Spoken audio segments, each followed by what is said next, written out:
الحمد لله والصلاة والسلام على رسول الله وعلى آله وصحبه ومن والاه اما بعد.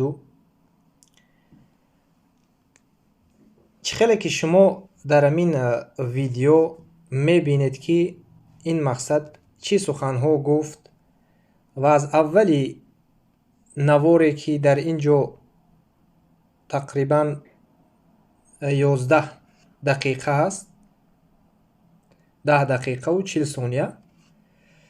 در اولش حمد و ثنا رو گفت، ما گوش کردیم یک سلامی که داد. این سلام شما نو شنیدگی هستیم. السلام علیکم و رحمت الله تعالی و برکاته. بینندگان و سلام بدعی است و ما در این مقدمه رد به این بنام قاری عبدالواحد است. در این مقدمه خود ما چیزهایی که این گفت اونها رو ذکر میکنیم، بعد در ردیه ها یک به یک این انسان ما به هر دلایلی که در اینجا می آورد و می گوید ما با اون رد میزنیم انشاءالله باذن الله. اولا این میگوید که السلام علیکم و رحمت الله و تعالی و برکاته. و تعالی نه و تعالی میگود خودش. اینو که عادت اینو که توجیکی خوندن عادت کردیم هم تعالی قتی. السلام علیکم و رحمت الله تعالی و برکاته. بینندگان ما با این سخن این چی گونه رد میزنیم؟ اولین مقدمه که هست از عبدالله ابن عباس رضی الله عنه که ان رجلا سلم على ابن عباس فقال السلام عليكم ورحمة الله وبركاته ثم زاد شيئا. یعنی که یک مرد چکار کرد؟ به نزد عبدالله ابن عباس اومد گفت که السلام علیکم و رحمت الله و برکاته، سلام داد. بعدا زیاده کرد یک چیزی رو، ثم زاد شیئا فقال ابن عباس رضی الله عنه ان السلام انتهى الى البرکته. یعنی که به درستی این سلام نهایه می‌یابد، یعنی تمام می‌شود در البرکته، یعنی و رحمت الله و برکاته. در همین جا چیکار میکند؟ انتها، یعنی تمام میشود. مصدر حدیث در کتاب تخریج و شرح السنه صفحه رقمش جلد 12 صفحه 257 و همچنین شعب الارناؤوط این حکم الحدیث اسنادش صحیح میگود. به همین خاطر میتوانید که شما نظر بکنید. و دیگر حدیثی که در این باره به رسول الله صلی الله علیه و سلم مقصد چیکار کردن؟ گفتن که مرد چیکار میکرد؟ مرد به نماز اومد، همچنین فسلم، به نماز اومد، نماز رو خوند و چیکار کرد؟ وقتی به نزد رسول الله صلی الله علیه و سلم اومد، السلام علیکم، سلام بر رسول الله صلی الله علیه و سلم، فسلم الی النبی صلی الله علیه و سلم. رسول الله صلی الله علیه و سلم چیکار کردن؟ و علیکم سلام. یعنی که مثال طریق دیگر نمودهای سلام السلام علیکم هست، السلام علیکم و رحمت الله هست، السلام علیکم و رحمت الله و برکاته. این سه طرزی که طریق سلام است. اما السلام علیکم و رحمت الله و تعالی و برکاته ما این گونه سلام رو نمیشناسیم. اولین چیزی که این گفت در انمون اول سخنش گفت، این ضد سنت رسول الله صلی الله علیه و سلم بود. زیرا که رسول الله صلی الله علیه و سلم، امام مسلم روایت میکند در کتاب، شما میتونید در کتاب اربعون النووی، امام نووی در کتاب 40 حدیث خود ذکر میکند حدیث رو: من احدث فی امرنا هذا ما لیس منه فهو رد، یعنی که من عمل عملا لیس علیه امرنا فهو رد. هر عملی که در او امر ما نیست او رد شدگی است، یعنی مردود است. سلام بدعی رو از کجا پیدا کرده؟ جاهل، سلام بدعی رو تو از کجا پیدا کردی؟ و ما یک به یک انشاءالله به تهمت های او در ردیه های بعدی انشاءالله که هر یک تهمت ای رو بیان میکنیم. و حجتی که در اینجا یک حدیث و یک آیت رو ذکر کرد که آیت چی بود؟ آیت در سوره حجرات است، آیه 1 است. و دویم حدیث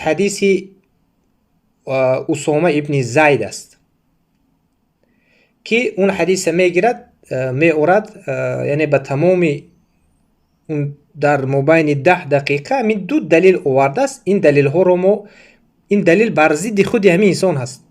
این دلیل بر ضد انسان است. این دلیل ها ما انشاءالله این دلیل ها رو به شما بیان میکنیم و تهمت های ای رو یک به یک ما ذکر میکنیم. یکمین تهمت این انسان همین است که میگوید که مردمی را که این علما و طالب علمایی که با مشرک و با کافر میخوانیش و این فتواها را از کجا میآوی؟ شما یعنی چی عالم و طالب علم ها رو از کجا فتوا مقصد میابی و تکفیر میکنی اونها رو؟ یکم تهمتش بر ما طالب یعنی عالم و طالب علم ها رو میگوید. این از کجا دانسته است که ما عالم و طالب علم از عالم و طالب علم موحد و مسلمان فرق دارد. هر یک کس عالم و طالب علم شدنش ممکن است، لیکن فرق میکند از مؤمن و موحد و مسلمان. یکم تهمتی که میگوید که عالم و طالب علم ها، اون عالم ها کی هستند و اون طالب علم ها کی هستند نمبر نکرد یگان تای اونها را و تهمت کرد که شما تکفیر میکنید. البته ما تکفیر میکنیم به حجت و دلیل. یکمین تهمتش و به تمام این تهمت اینها انشاءالله ما در بعدی جواب میگوییم. کسانی که دوم تهمتش، کسانی که با تو بحث میکنن، میگوید این کس این عبدالواحد، کسانی که میگوید با تو بحث میکنند با تو هم فکر نشوند، این 100 و 200 نفر نه هزارها را حکم به کفر کردی. مسلمان های مومینا را، علمایی که با تو سر به سر میشوند در یک بحث، اگر در بحث تو در سخن تو نیایند کافر است. این کلمه کافر است چی تا در زبان شما با سبکی شیشته است، با آسانی کافر است. یعنی تو تکفیرشون میکنی، کافر است میگویی.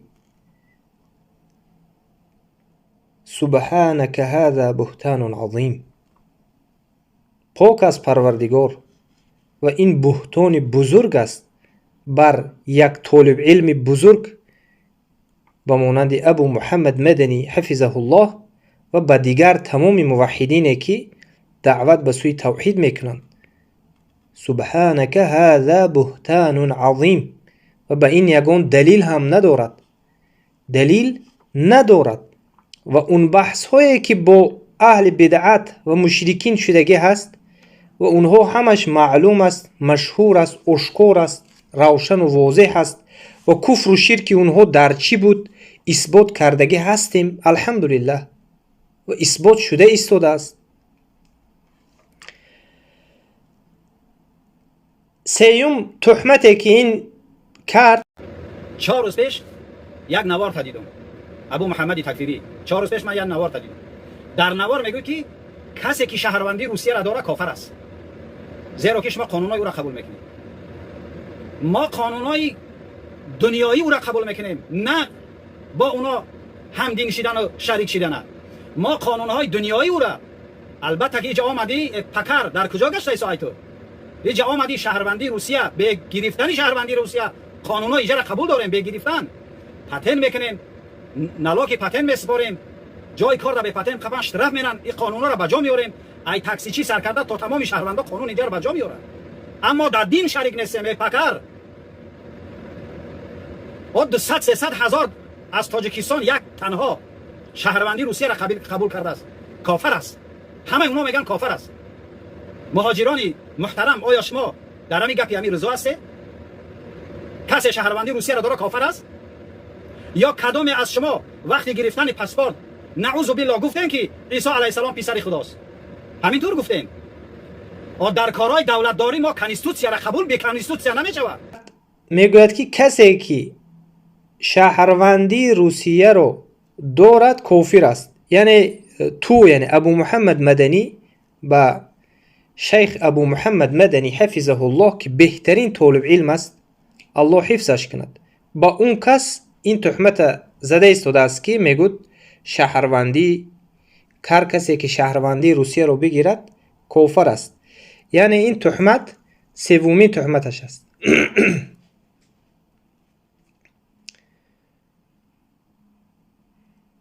چهارمین تهمتش این است که ما میگم که مردم را مادراشو تولد میکنن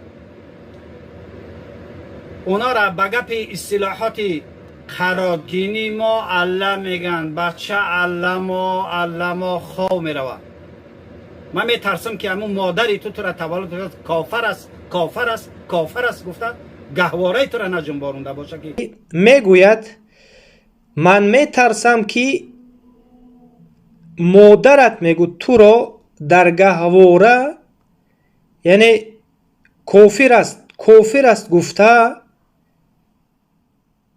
یعنی جنباندگی نباشه یعنی که در خورده که در درون گهواره بودی خیلی که در ما مثلا الله میگوین هم خیلی در همون وقت اینو که الله گفته عادت کردگی هستن یعنی فقط داروی دیمیدرول داروی خواب و فقط درباره چیزهایی که هست مردم به خواب و غفلت و این تهمت میزند که میگوید من میترسم که شاید مادری تو رو چی از غیب گپ زده ایستاده است از غیب تهمت کرده ایستاده است شاید بو میگوید از خودش که باور ندارد شاید میگوید این چهارمین تهمتش هست و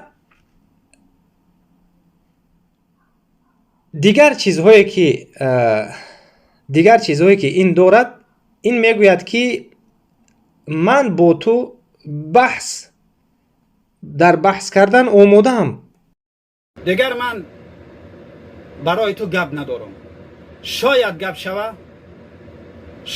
شوه انشاءالله تعالی ما به طور تکفیری ابو محمد تکفیری ما به طور تکفیری انشاءالله تعالی تیارم انشاءالله تعالی در بحث کردن آماده‌ام البته که کسی که بحث کن است اهل بدعت مشرکین بسم الله انمی سامانه ایمو است داخل شوید بسم الله در کدام موضوع باشد بحث میکنیم اهل بدعت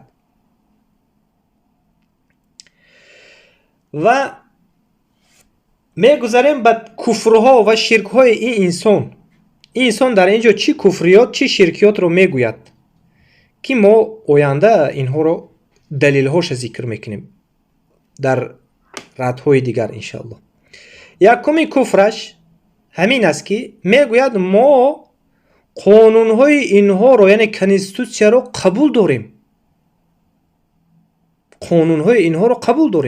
این یکمین کفری انسانه که قانون کفری رو قبول کردن کفر است دومین میگوید کسی که مرز دولت کفری رو یعنی حمایت کند کافر است میگویند گفته یعنی به ما گفته ایستاده دوم میگه هر کسی که در دولت دموکرات است اگر مرزی همو دولت پاسبانی میکند کافر است نعوذ بالله یعنی به این گپش گفتنی هست که در دومش هم میگوید که پس میگوید اون انسان هایی که در درون مرز هستند کی نگاه بین میکند، یعنی که با گفتن این یعنی اونها کافر نیستند، اونها یعنی کافر نیستند. ما برای هر یکی این سخن ها دلیل ها رو بعدا انشالله یک به یک ذکر میکنیم که برای چی مثلا یک انسانی که مرزی یک دولت کفری رو نگاه بین میکند بس به چی سبب کافر است. سومین کفر این انسان طلب کردن یاردم از جن ها. سبحان الله.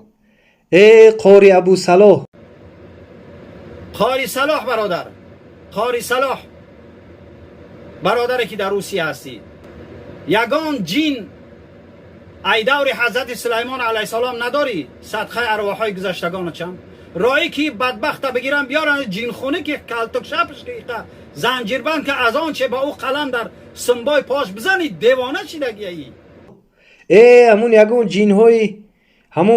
یگون جن های زمان سلیمان علیه السلام نیست تو روان بکنی به همین انسان، روان بکنی داخل، یعنی که اینا سحر چی است خودش؟ سحر السحر و منه الصرف والعطف فمن فعله او رضی به کفره. سحر همین است که تو با اون سحر چیکار میکنی؟ اون سحر رو یا انجامش میتی، یک. دوم فمن فعله یا اینکه راضی میشه به همون، یعنی این راضی هست که یعنی جن ها رو فقط با واسطه سحر استفاده برده می شود، با واسطه سحر استفاده برده می شود و برای انسان مسلمان یعنی جایز نیست که جن ها رو استفاده برد. اینها نه از صحابه ها یک دلیل آورده می توانند نه از دیگر سلف که یگان صحابه کرده باشند همین کار رو، یگان صحابه همین کار رو کرده باشند. چگونه می شود که وقتی صحابه ها یک کار رو نکردند چگونه ما می توانیم؟ الله سبحانه و تعالی در حال میگوید که فإن آمنوا بمثل ما آمنتم به فقد اهتدوا. اگر شما به مثل اونها ایمان آورید به تحقیق به درستی هدایت یافتگی هستید. و اگر انسانی که پیروی از صحابه نکند پس چگونه می شود که او هدایت یافته باشد؟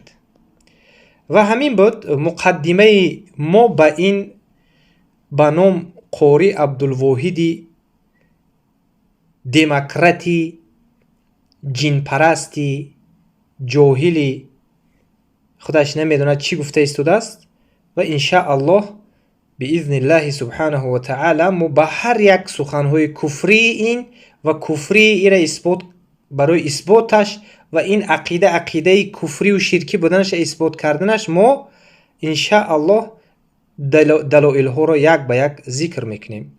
سبحانك اللهم و بحمدك اشهد ان لا اله الا انت استغفرك و اتوب الیک.